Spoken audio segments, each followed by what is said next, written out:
ComBank Summit, Forward Together 2025, creating a sustainable future.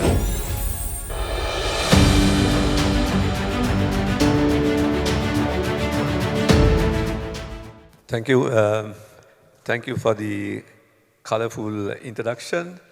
Very good afternoon to all of you.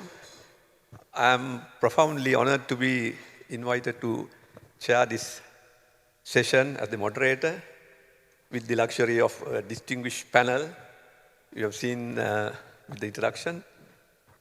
And this is on the title of Vision to Reality, Inclusive Pathways for Clean Energy Innovations.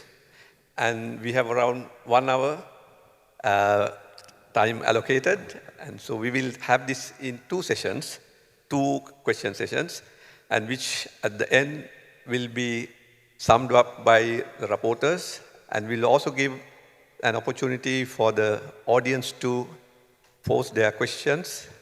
And our panel will be more than happy to answer the questions. Also would like to thank Harsha for stirring the ingredients with your poetic approach with the bow and arrow. And with this, let us get to the session. To put the things into perspective from my point of view, of course, we know that the global GHG emissions, 72% of GHG emissions is due to the energy sector. And the estimations have been made by IPCC, National Academy of Sciences, USA, Royal Academy of Sciences, and found, and with evidence of scientific based, and the climate change is directly related to the verified by these GHG emissions. So therefore, the international panels have put all their efforts in bringing this under control. And if we continue as business as usual, as we have been doing, we will expect about 2.5 to 3 degrees Celsius average temperature rise by end of this century, if we do not act. And then the models, the studies have indicated that if we can reduce this CO2 emissions, which is currently standing at about 34 gigatons per year, to a level of about 10 gigatons per year, we can bring this temperature rise to 2 degrees by the end of the century. So what are we expected to do? The key drivers have been identified as, one, as bringing in renewable energy onto the platform. The other is, as Harsha indicated, the energy efficiency. So energy efficiency as an invisible resource, it has a huge potential. So with that as the initial perspective, let me go to the panelists, starting from my colleague, Dr. Tusita Sugatapala, with his experience in sustainability, etc. Well, what is the role of the clean energy transition pathways in the present global context? In the context of climate change, as you see, what's your opinion on the role of the clean energy transition? Yeah, thank you again, Rahul, for bringing up that question. Thank you for attending this session.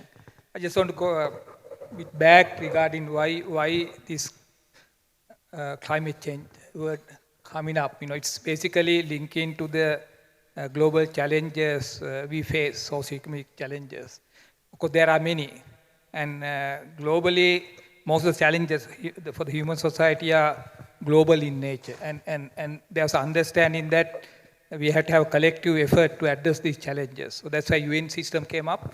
And there are many such interventions coming through global collaborations with a lot of arguments, discussion and conventions. Today we have 2 main conventions in place. One is the 2030 Agenda for Sustainable Development.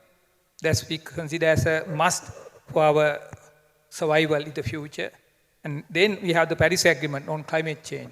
Both came up in 2015. covering 2030 as a time period. So those are basically linked into our challenges, development challenges. Sustainability is the key word we use. And though we have many different conventions and targets, today the concept is that anything should finally boil down to or link into the sustainability. So therefore, even the climate change are direct to sustainability. So that's the context. So therefore, climate change has become a kind of a key tool to achieve sustainable development. So that's the context we are now working on. That's one thing. Secondly, when you look at the climate change, it's a global phenomena, the climate change, but contribution coming from different countries. Developed countries, we say global north. Developing countries, we say global south. But this discussion end up with, even today, a significant topic of argument among politicians as well as among scientists. But then, as you said earlier, IPCC, for example, and other scientific bodies have come up with scientific evidence which are so sound now. This has become a reality, and it's shown clearly, scientifically, that the reason behind that one is the human society and development. Yeah. So that's the basic thing, you know. So yeah, there's also an argument saying that, okay, they have developed, emitting so much of GHGs, whether we should be part of that responsibility as well. What do you think on that? So that's what you call global north, global south divide. That is basically the basis for climate change negotiations. Now, even now today, we know that in Bonn, this scientific committee are arguing that. And then, of course, in November, we'll have the political UNFCCC deliberation. So I guess there's a common responsibility, I believe. Yeah, so then over the years, there are a lot of argument, but one of the achievements of the Paris Agreement, that the beauty there is, now we have global consensus on the principle. The principle say that common but differentiated responsibility. Differentiated responsibilities plus respective capacities or capabilities. Right. That give us, the individuals, to come up with the solutions. No one is going to force us, but then we have to have common target. So that's the principle we are working with. Yeah, in this backdrop, bringing the perspective from global to the local context, any specific actions that we can bring forward onto the platform in this context? So that's right, what you call the differentiated responsibility means that we have our own responsibility. Okay. Secondly, link into the localization aspect. So that's the challenge what we have. Most of these solution framework we are hearing, even SDGs, those are set for everyone. Mean that none of these fit for anyone. Means we have to have a localization. Even the climate action is like that. You know, we are given our freedom to come up with our own solution, that localization. So that's the key element in this transition. Even energy transition, what we miss globally is that localization aspect. So therefore, we have to be very mindful, especially banking sector, that we have to come up with innovative concepts which will not be available in any other part of the world. We have to have our own approaches. That's why even the background, this theme, it says transition, and there's another word called innovation. Innovation, so yes. Both are very important. Both should go together. And also inclusiveness. So therefore, this transition is not the energy transition alone. We need the transition in the financial system. That's the bank should work on that. Right. We need transition in the financial system to cater for our MSMEs, the neglected societies, our communities. That's the challenge we have. So that's the transition we are talking about. Right. Of course, for everything, the government and the society should take part of that. I mean, what kind of government intervention in form of policies and also from the society's perspective, what strategies or what role can they bring onto the platform? Right. So one side is now we look at the whole climate change phenomenon, or these negotiations are government driven. It's basically government to government, that level. So therefore, it's a government-led program. However, it's clearly indicated that you had to integrate the society, the other stakeholders throughout the process.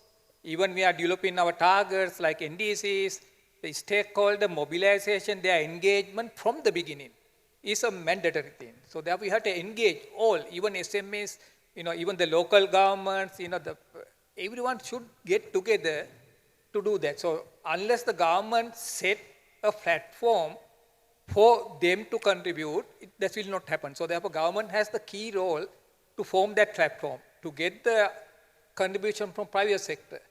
Presently, private sector in this journey is working isolation to me, the way I understand. Sometimes they are far ahead in some of the entities, even the banking, they are ahead of government sometimes. The government should take them on board, so there's a gap there. So secondly, in terms of the other side, the user side or in the society, should have a better understanding of this concept. Those has very fundamental concept to be understand. That's where the education, awareness type of thing should come in. So therefore, they should be part of the whole process. So that's the way they can contribute. So in your opinion, are the government policies and the involvement of the society going in the right direction, or with the it's coming up, but very slowly. That phase is not sufficient to address the challenges we are facing. So it's slow happening. Like even the central bank, we know that we had said the Sustainable Finance Taxonomy 2.0 has been published now. So we look at that, it's very good initiative because it's now talk about the sustainability in broader sense and also social element. And they have spelled out the importance of addressing MSMEs and the other communities and so on. So therefore it has paved the policy direction, but then we have to have the action on the ground. I think most of the time what lacking is the action on the ground.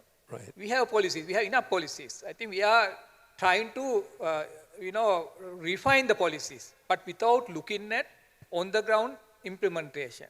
We have to start those now. We can't wait for another day. So therefore, very important for. Mean to say that the policies are adequate, but definitely we have to improve. Right. But then we should not wait for the policy to improve. We have to have action on the ground. So even the financial sector, I think we urge you to come up with some action on the ground to serve these societies. So that's what we need. Okay. Thank you. Thank you. Yeah, so let me move to Harsha. So your presentation indicates the key attributes. This is probably related to, the task is to say in the energy transition what renewable energy can play as a role.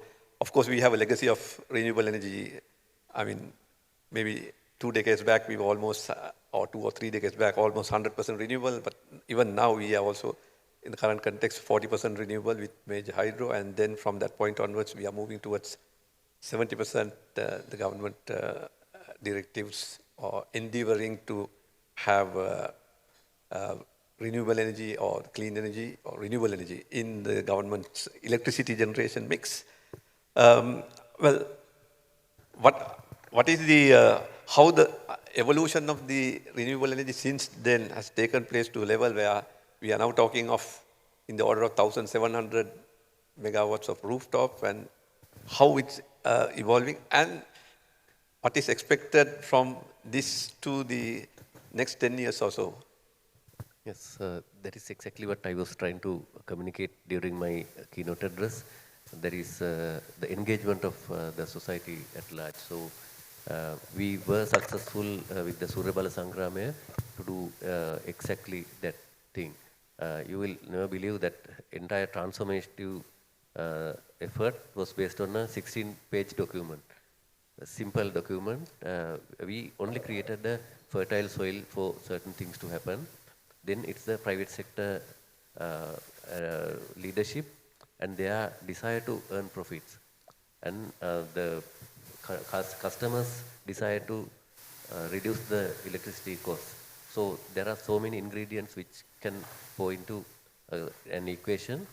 So you just have to, as the government, you have to create the fertile soil. You don't meddle in everything. So you just do the right thing and sit back and allow it to happen. But you have to ensure that things are done in a proper manner and with better control. because otherwise it will go into a situation where nobody will have any control. So we are in the very controversial and a dangerous situation at the moment, because for your knowledge, I have to tell you, if we take the electricity demand of our country, it has fallen quite significantly. There are that many businesses who are no longer in active commercial activities. So as a result, our electricity demand has fallen to 2018, 2019, Value. that level. We have lost 6 years of our development due to the economic crisis. So, but the solar rooftop industry and other supply side went ahead relentlessly. So we have a oversupply situation for a brief period. So that is why the utilities are trying hard to curtail power during the weekends, and there are so many things. But the real problem is not that. What is happening to those closed down business places? So these were productive enterprises some time back. People were earning money, feeding their families, but now they are no longer in existence.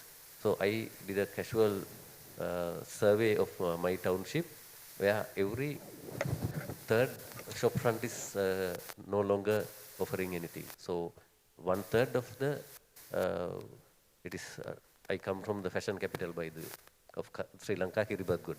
So you know, there are so many shops wearing apparel sales outlets. So 1/3 of that is gone. So these places they have zero electricity consumption. So we have a classic case of loss of demand. So, but we have to do something to get these people back on their feet and consuming electricity. So then we have a problem. We have to somehow develop the demand back, and without us fighting will not take us anywhere. Yeah. So in this context, what kind of opportunities are available for rural communities or low-income groups to play a role in this equation? At the moment, sadly, nobody is looking at these segments. So inclusivity is a serious concern. That is why myself and Dr. Sugatpal, we always discuss these things. So we can offer a very sophisticated financing package and complain that nobody is coming to take this financing. But it is not that way. So we have to make it accessible, readily accessible. So the closed down businesses, we have to offer them something. Maybe we dish out 100,000 rupees for say 6,000 families. Maybe 2,000 will come up, will be back in business. 4,000 will be wasted, but that way some activity will have to be there. Easily accessible financing is what is lacking. So without that, I don't think the people who have fallen by the wayside will have any quick way of coming back to the productive economy. Are there any opportunities for in your opinion, the banking sector to intervene and I think so. I am not an expert in this sector, but I think they must get out of their bank branches and look for opportunities and look for places to help these individuals. The very small scale, I will just cite an example. I was in a panel of judges in the Wayamba province, and some of these mushroom growing, the small enterprises, very small enterprises, they were very thankful for the rooftop solar program. They said in very pitchy Sinhala, Mateo me අවුව තියෙනකන් අපිට පඩිනඩි ටික ගෙවා ගන්න ප්‍රශ්නයක් නැහැ. Meaning their immediate cash flow problems they were suffering for a very long period, it has now been resolved due to the rooftop solar earnings. So it has become a balancing force. So that kind of opportunities is very much there. So we have unknowingly, we never intended to create that kind of comfort to rural enterprises, but they have made use of the fertile soil available, and they have stabilized their businesses purely by investing in solar rooftop. So it's a very simple example. Similarly, there could be other opportunities. For example, beyond renewable energy, because we know that energy efficiency as also identified by the global entities, a huge opportunity in energy efficiency. I think about 3 decades back, there was a scheme of bringing in CFLs, and I don't know, it has died down, but there was no way of following that through for the LEDs.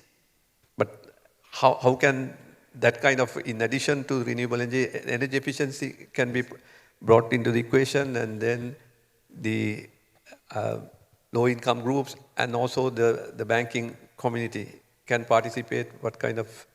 Yes, the banking community can devise certain packages, a revival package maybe, as I see it.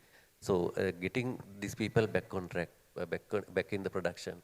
So some kind of assistance, actually the government should lead it, and maybe there are so many such programs after the COVID period in the developed parts of the... So for example, General Motors used to get a huge government grant to get back on track. So they renamed it the Government Motors, if I remember right. Yeah. So it got so much grants that it was renamed the Government Motors, but even that kind of big corporates are looked after by governments. So it is our duty to look at the small end of the spectrum in a more compassionate manner. Then they will be back in production, demanding more energy, helping everyone. I think that way we can recover fast. Okay, thank you. We'll come back to you in the next round. Let me move to Dhammika. Okay, so Archa and Tusita also indicated that in the Sri Lankan power sector, when it is considered, there are several elements for clean energy transition pathways, and there are different energy system models. How do you see the evolution of the local IPPs, considering fossils and also the renewable, and under these pathways, how they can fall in line with these pathways so that it brings a meaningful endeavor at the end of the day? Yeah, thank you, Professor. Now, we were in Sri Lanka. We were a large power plant builder. When the energy transition or the renewable energy was introduced, so it was introduced in small scale.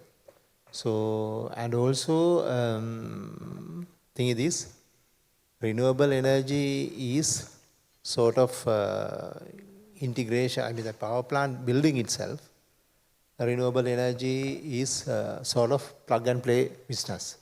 Especially the small scale power plants, especially solar, it's extremely easy. So depending on the size of the company, so we as a company, what we did was at that time, so we found opportunities in other parts of the world, and so we moved out. So now thereafter, when the bigger power plants are coming up, so then you get the sizable opportunities for the large players to play. So, however, going forward, the world is going for entirely this renewable energy. So, one good thing is in the renewable energy, due to this easiness in the installation, it's very competitive. So, that is the good part. But when it comes to the now with the dispatchable, with the energy storage and dispatchable power plants are coming up again. So these power plants are coming sizably large, where the engineering inputs is also required. So then on that aspect, what we see is the going forward, it will be larger power plants, and so on. Whoever the large players can move on to the renewable sector and then move forward. So, is there a possibility of taking this beyond the boundaries of Sri Lanka? Any opportunities? Yes, that is there. However, to do that, now we have gone out. Why we have gone out? We got the opportunity within Sri Lanka. So, a company or Sri Lankan company to go out first they should get opportunities in the country. So that is a must, right? So if we don't get opportunities in Sri Lanka, going out is, nobody will accept. Now, for example, nowadays there is a tender coming up for 2 numbers of 50 megawatt. So in that tender, the tender qualification, no Sri Lankan company is qualified to bid as a EPC contractor. Right? So not even us. So I mean that if a local company is not qualified to bid as a EPC contractor, if you have to bring a foreign company to do that, how can a local company can go out, right? Compete. So and on the other hand, the local companies to go out, local banks will have to support. Now, for example, when we built our first power plant in Nepal, that was 2013, 50 megawatt. So it was actually funded by local syndicate. Right. But our second power plant, we got the hydro. No, it is actually thermal.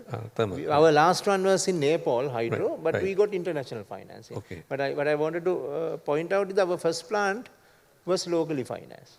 But the second plant we got in financing from Bangladesh. Third one we got from Islamic Development Bank, financing. So the third one, our last one is 10 megawatt hydropower plant in Nepal. It was funded by Standard Chartered UK. I mean that, so local support should be there in different fronts, in the, construction front, financing front, and so on. Yeah. Yeah. What are the, I mean, based on your experience of working in the local context and also the experience in working, I mean, what are the challenges that you feel in the local context that you do not encounter in working in the elsewhere? Oh. Challenges. No, I mean that Sri Lanka, there are, I would say, challenges based are on your more or less in yeah. the Asian region, challenges are more or less same. However, I would say in Sri Lanka, the laws are such a way that, for example, we are a power plant builder, as at the same time we are a equipment manufacturer. Now, if we take this energy transition, or rather renewable energy development, now for the developers, you have a special scheme called this bonded warehouse scheme, right? So you can import anything duty-free. So it is straight away, this entire power plant land is a bonded warehouse. So anything can goes to there. Now for this solar power plant, now large plants are coming. So any large solar power plant has require this, we call it smart transformer station or smart collector transformer station. It has a big switchgear panel, transformer, ring manual, it's a complete package, which we have now developed it locally. However, so we are a local manufacturer, we import raw material and manufacture. Raw material has no that facility, right? So then actually this law is more export favorable, and then it's not favoring any local manufacturing. So likewise, there are so many other things. So, because when we are developing this industry, renewable energy industry, not that we are building power plant, along with that power plant building, we must, support the local industry. There are so many other things that can be done. We are manufacturing these components. So there are other companies can do low voltage panels, cables, and when it comes to battery storage, battery storage is, there is no much, you all know, there are not much local companies can do, but the laws should support that so that, import substitution should be promoted. So that element is not there in the present context. How about the assistance or the support by the banking, the financing community is adequate, or these will have to be also revisited? Yeah, banking, banks are keen to give financing. However, the structure, instruments are very traditional. Right. I can touch upon that now. There are several aspects now. If we really see our tariff, any power plant tariff is fixed tariff we have. Whether it is rupee or dollar, it is fixed. It can be dollar, but exchange fluctuation is compensated, but it is fixed. So, but the bank, our repayment is, interest is AWPR plus margin, no SOFR plus margin. Dynamic. So dynamic. It is varying, but our income is fixed. Then the other thing is in the wind. Wind is having a peculiar situation. Now they are out of the annual yield, about 80% is coming from the wind season, right? That's 6 months. The other 6 months, actually it's only 20% revenue. But the repayment is equal. It is not, if the repayment during wind season can be higher and off-wind season lower, so it is more beneficial for the developer. So thereby our competitiveness can be increased and the tariff can brought down. And other thing is the alternative instruments. If banks now, for example, there are other countries, they have green bonds. I think Sri Lanka also they are going to, but I mean that it has to, because we are going to go for a renewable energy development in a bigger way. So if we can have sort of this green bond concept, because there are so many other companies who are polluting and who want to reduce their carbon footprint, one way is that they invest on these bonds. So that is concessional financing as far as a developer, because he is also doing a service, they invest on this bin, they know that their return is low, but this is in compensation of reducing their carbon footprint. So that finance can come for the development of this renewable power plant. So that is another way I can think of financing. I mean that financing, I would say now we are talking about 70% renewable target. Renewable energy, yeah. So we have to build, according to CEB Generation Expansion Plan, 3,200 megawatts of renewable power plant within next 5 years, right? And plus battery energy storage, another 350 megawatt and 1 gigawatt hours, plus transmission line expansion. So, of course, and also there are about 900 megawatt thermal also they have planned. Let's say that is also coming, then we are talking about 4,200 megawatts. So we are talking about next 5 years, over $4 billion financing. So, right, thank you. Dr. Amila, yes. Well, we know that affordability, security, and sustainability are some key ingredients in the clean energy transition pathways. Well, in this context, how the affordability can be, leveraged to the local community in case of these clean energy pathways? Yes, affordability, I think, is one of the key elements here. It's in a way an opportunity as well as a threat, because especially if we look at the consumer's affordability, which governs everything beyond, then many of the opportunities are limited because of having to maintain the affordability. As Harsha was saying, we have to make sure that the poorest of the poor still can afford this basic requirement of energy. So we have to make sure that our prices are maintained within a certain level. Even industries, still the affordability is an essential element in their businesses. So nobody can, spend more than, what they can, because even though it is an essential commodity, because as a poorer country, our resources are limited. We have to make sure that we maintain everything within our means. So our power sector has always been kind of restricted by this issue of maintaining affordability to the of the consumers. But I think now we are in a very exciting period that, say, during the last 20 years, we were struggling with this maintaining the affordability, but now and in the future, we are seeing the possibility of achieving this transition we are all looking at, that is going for a cleaner generation and sustainable, energy supply, and also maintaining affordability. Why is that? Because over the last 20 decades, I would say, renewable energy prices have come down so much.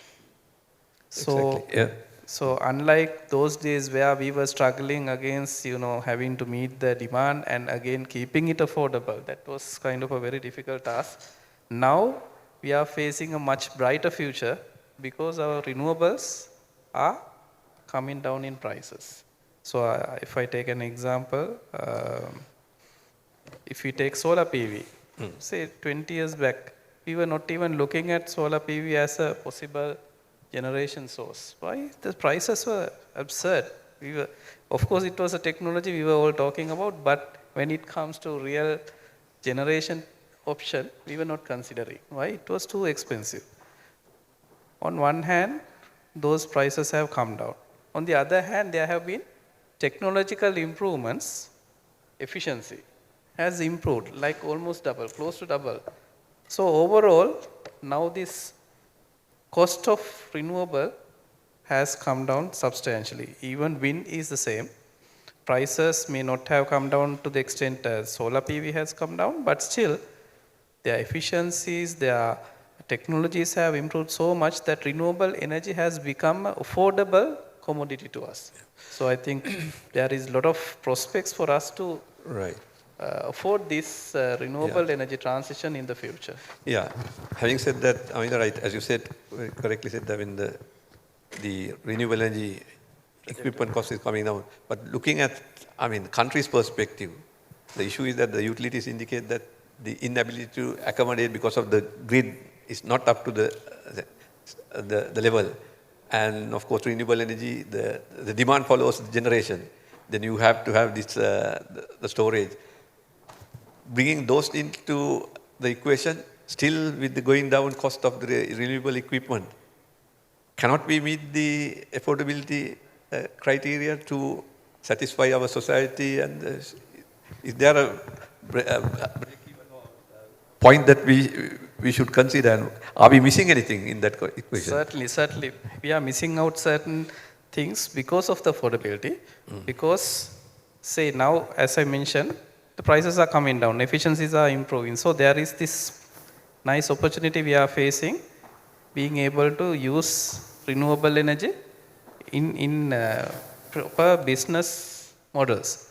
But still, we can't do that. We all know, as Harsha was mentioning, the grids are struggling to accommodate the entire generation possible because our grids are not strengthened to accommodate this. Why we are not strengthening the grid? It is not because nobody likes renewable, but because we don't have that capital. So why don't we have capital?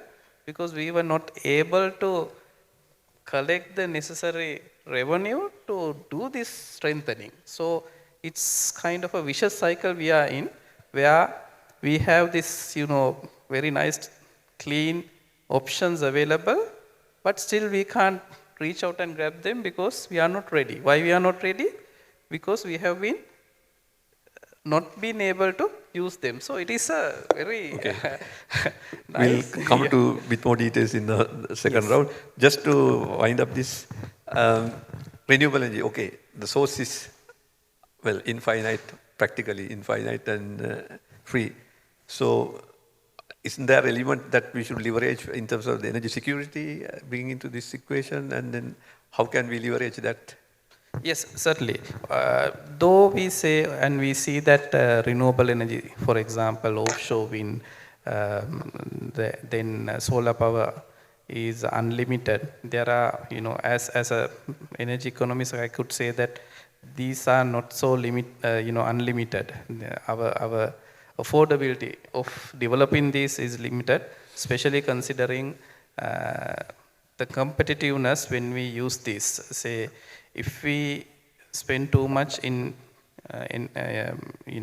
using these technologies or using these options, then our industries cannot compete in the world market. So we have to use technologies which are affordable to us. So there are limitations in terms of affordability, certainly. But then, considering that these, for the first time in our history, we have been able to think of being independent in energy. Because all these years, somehow or the other, we were bound by this having to get our energy resources from outside. Now there is a prospect of us sourcing our own energy. Absolutely. So this impending or this possibility of sourcing our own transportation energy needs, electrical energy needs, cooking energy needs, all these is really promising. But still, that transition, which our topic today is, this transition we have to manage very carefully, otherwise we will miss another opportunity. You said, okay, when you say energy, our main focus, even though the energy related to the power sector is not the dominant in the overall equation, there is also a huge fraction that in economic sectors that the energy is not really power sector alone. Yes. So we should give, due recognition to the others as well, but in the context when it comes to the economic intervention, and the direct link with the society, be seen as the important one.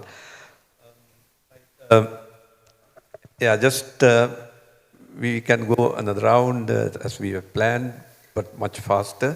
Because of the interest of the time, we have agreed to give an opportunity for the audience as well very quickly. Getting Dr. Sugatapala, okay, our national commitments to NDC, and now we are talking of NDC 3.0. And we have leveraged this green finance taxonomy and sustainable finance roadmap, and how these can be used to leverage the sustainable financing which is available internationally, so that what Amila indicated, this is something that we need to see. I will bring things to make affordability active. We need to have some mechanisms to bring this onto the platform. Yeah, when you look at the past, also we were dependent upon global, support like development partners, World Bank, ADB. They have been funding us, not because of climate, no. So we were supported because global North and South, we had this kind of a moral obligation that they want to the developed countries supporting developing countries for the global concept. But climate finance is different. That's something we have to understand. Climate financing coming as not as a moral thing, it's as a mandatory or obligatory requirement, because we had this issue of climate justice. Because climate change issue was created by developed countries in the scientific understanding that they have to now support to combat that. So therefore it's a obligatory requirement. Therefore these climate funds, once they decided or allocated, it will come, it will be there. Not like other things. Other things they can say no, right, because of their economic situation. Therefore, climate finance is a guaranteed fund allocated. And negotiations are basically to come up with a number. And you are aware that last November, the last COP party came up to $300 billion US, jumping from 100 billion.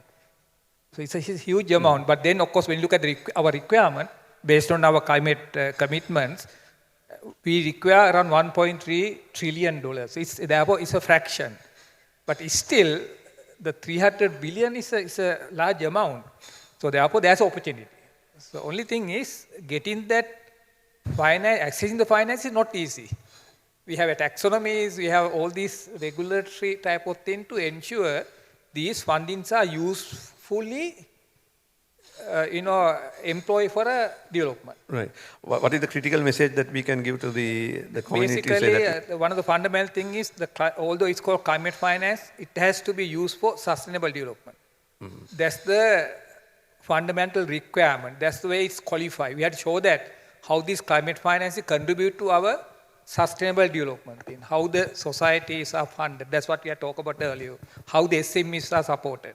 It's not just money, so that's one thing. And what is our, as a nation, what is our readiness in that direction? So then we have to have the governance in place to ensure that these finances are properly managed. One thing. Then the data. We have to show that we have achieved these targets. Carbon reduction, adaptation thing. We have to have data to show that what we have now, and also once you use the money, we have to show that we have achieved it. So data is a must. Then all these talk about new technologies, advanced technologies, then we have to have capacity on that, knowledge, competency. So therefore, there are gaps in this. So we have to have, of course, finance is important, but at the same time, to manage the finance, the capacity, data, all should be there. So therefore, this transition is not just a technical term. It goes beyond that. Then the financing, I said earlier. And inclusiveness is... Yeah, that's right. So that's where the banks should come up with a very innovative type of financing to ensure all these are addressed. Thank you. Okay, thank you.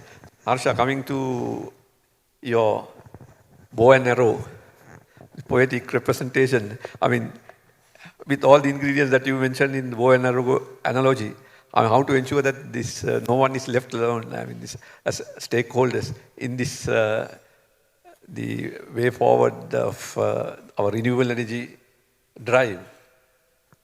Yes, in my opinion, numbers matter. So we have to get everyone involved. We have 6 million households. So I just rewind back 15 years, and all the developers in the country, the renewable energy developers, could have been housed in this room comfortably without any problem. But now, even the VMICH is not sufficient to have the entire community under one roof, because it became a democracy. There are so many voices, so many small players. Similarly, if the energy transition is to be successful, we have to go behind every family, the last element of our society. So the small enterprises, MSME, that is where I urge. In fact, I have a very productive dialogue going on with commercial bank colleagues of mine. So I already told them to get out of their air-conditioned offices and go hunt for greening opportunities, help them, develop new packages, be innovative.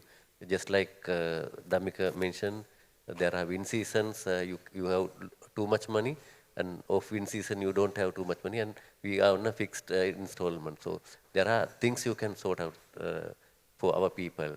Then they will become productive contributors to our economy, thereby demanding more energy, and that new energy demand can be met entirely from renewable energy resources. So that way we will shape the energy transition in our own way, and let loose the arrow to go in the exact place we want it to be. Okay, right. Thank you. Dhammika, very quickly, of course you elaborated how these the businesses can be developed at large scale, etc. For the rural communities, what kind of advice or indication that you give for startup and entrepreneurship perspective? Is there any potential that they can be indicated or advised for rural communities in this context? For the thing is, the rural community is definitely the backbone of economy finally.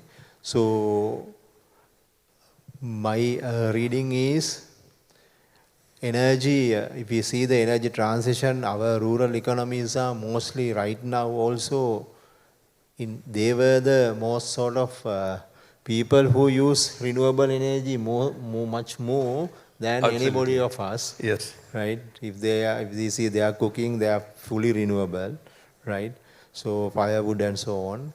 But I would say we as a society has a responsibility to support them and take them out of that to bring into the economy. So there are the companies are normally doing CSR projects and so on. However, more than that, as a country as a whole and in the large scale, it should be either way. That's my input. Yeah, thank you. Last, Amila, is there, I mean, transport sector is an important segment.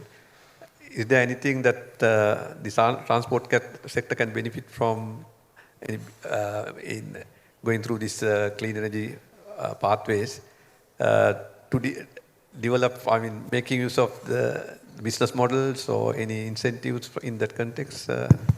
Certainly, I think transport sector is one of the areas where we can have enough innovations. There are so much of opportunities.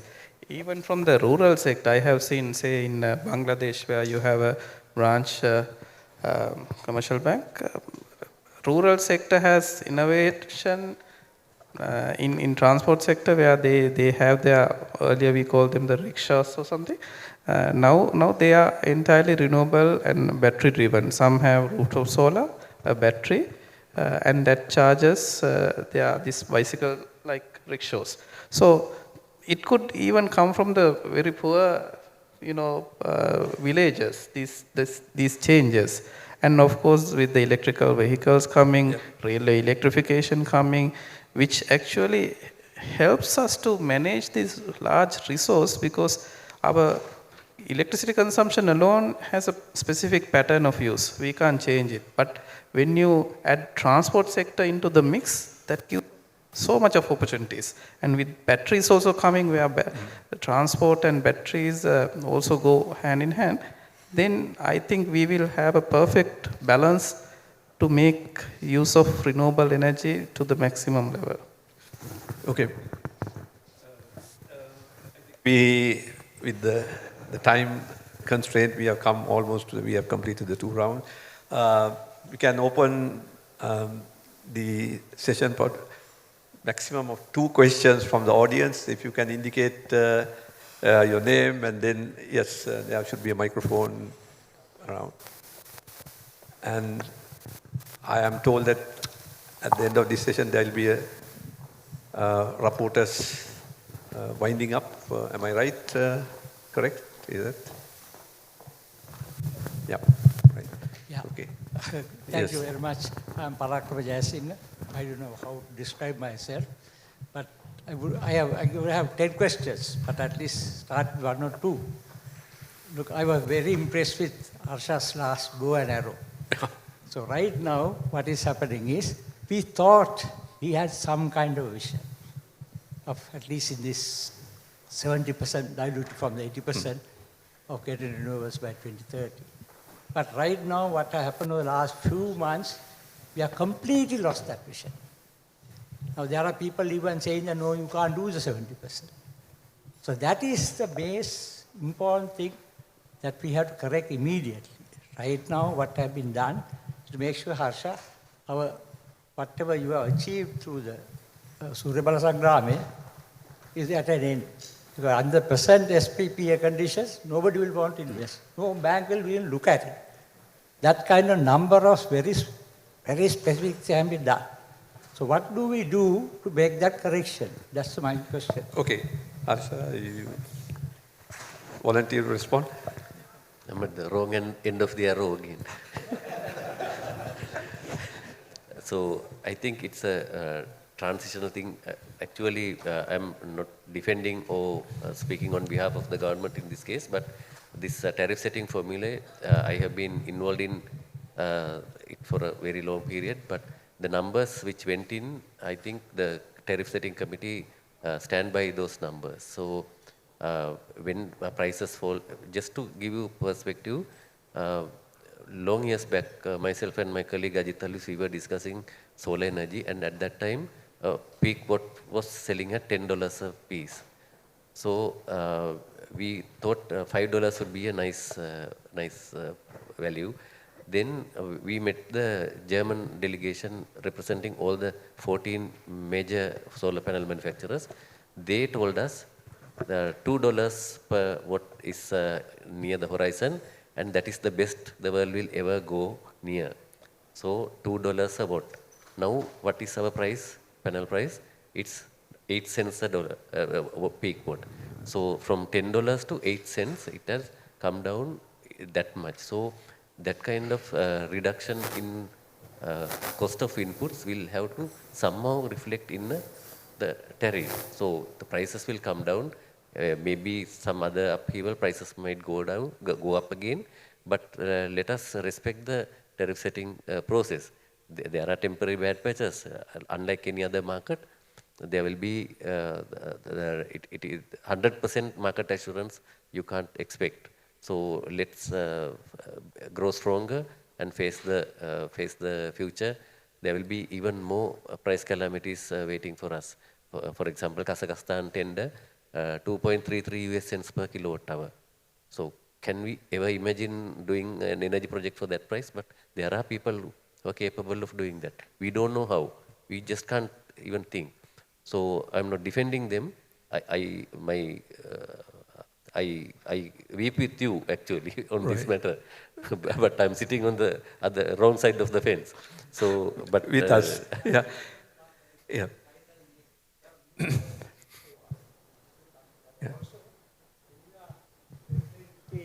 It's 27 rupees for a solar. You are going to pay 70 rupees and buy diesel from an LNG plant. You're supposed to run on LNG.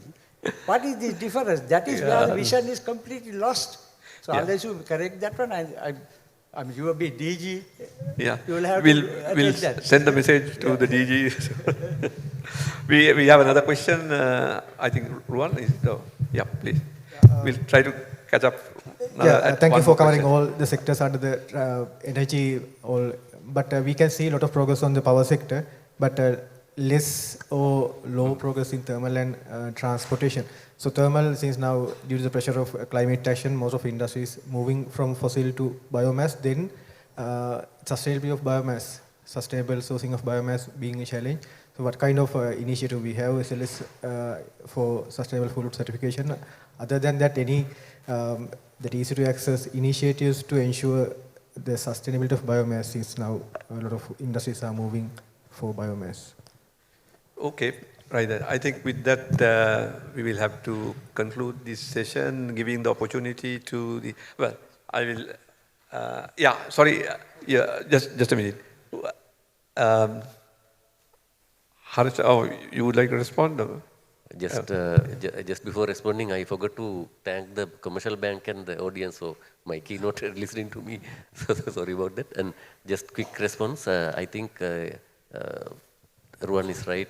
We have to do something about it. So we are in the process of developing a biomass energy development framework to lease out unproductive land for people who need sustainable fuel wood. Marrying the demand and the supply, we are in the process of developing a legal framework, but it is taking a longer time than we think. So if we marry these together, the continuity of supply will be assured. So we are working on that. Yeah.